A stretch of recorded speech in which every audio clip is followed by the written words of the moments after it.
Welcome to The Importance of Mummies.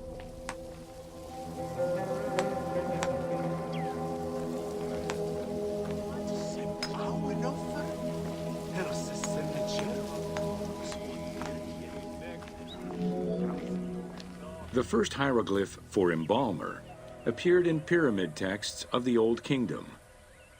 It is likely that embalming was a trade that progressed alongside the evolution of ancient Egyptian funeral practices. While we still know nothing of how embalming came to be a profession, we do know that embalmers had a hierarchy, and that each embalmer specialized in a specific phase of the mummification process.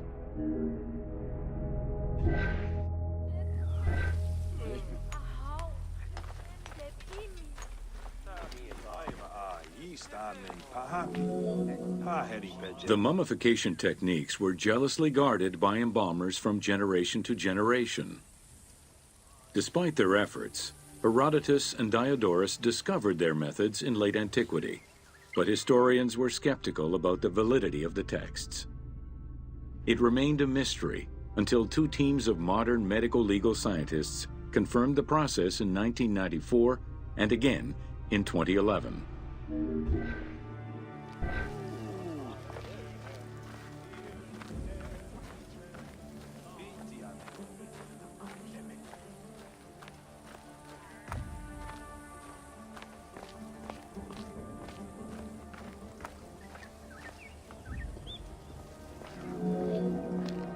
The Uabet, meaning the pure place, was where the embalmers mummified the bodies of the deceased.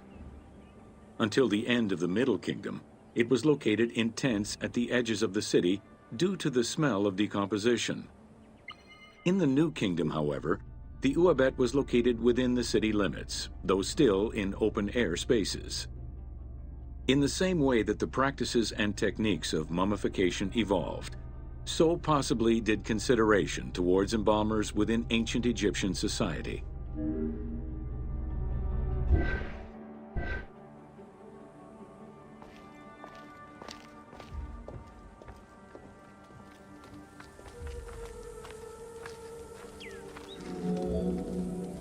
The pharaoh had access to the most elaborate of mummification rituals. The richer citizens of Egypt also enjoyed complex embalming options, though none of them allowed for the removal of the brain or viscera. After purifying the body, embalmers injected a liquid through the rectum, sealed it, and allowed the mixture to settle. They then plunged the body into natron for up to 40 days. Once the body was dried, the seal was removed, and the entrails flowed out with the injected liquid, leaving the skin and bones of the deceased to be wrapped in linen and returned to the family for burial.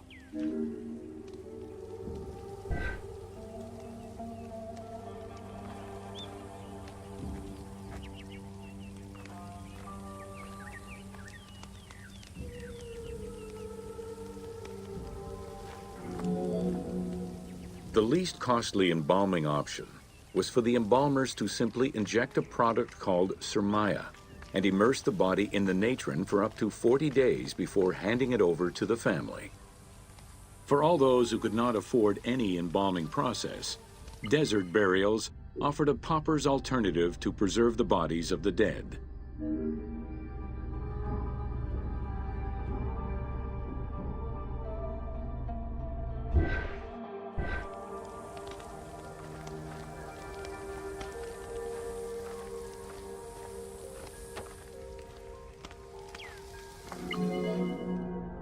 Egyptian civilization has always appealed to Westerners, even before the Greek and Roman invasions. As early as the Middle Ages, mummies discovered by travelers were often sent back to Europe. Curio cabinets, dating from the 16th and 17th centuries, usually included pharaonic artifacts in their collections.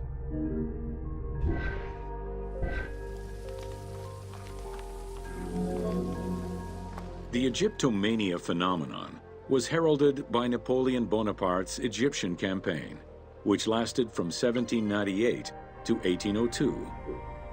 The following years were marked by a resurgence of interest from rich enthusiasts and scholars who exposed Egypt to the general populace. Many research societies focusing on Egyptology were founded during those years.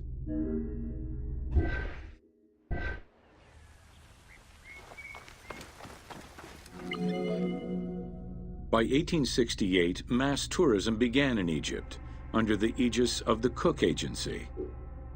The rich would indulge in leisure trips to Egypt and bring back mummies. Upon their return, they would organize evenings that consisted of unpacking mummies and removing strips of linen and amulets layer by layer. These were considered the shining cultural events of the season. The Egyptian collections of many a museum were founded as a consequence of this mass pillaging.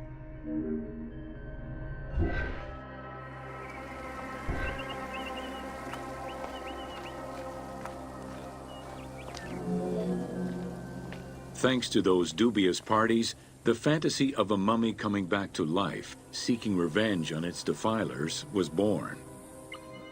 The mummy malediction myth has remained steady in popular culture ever since, particularly in written media and cinema.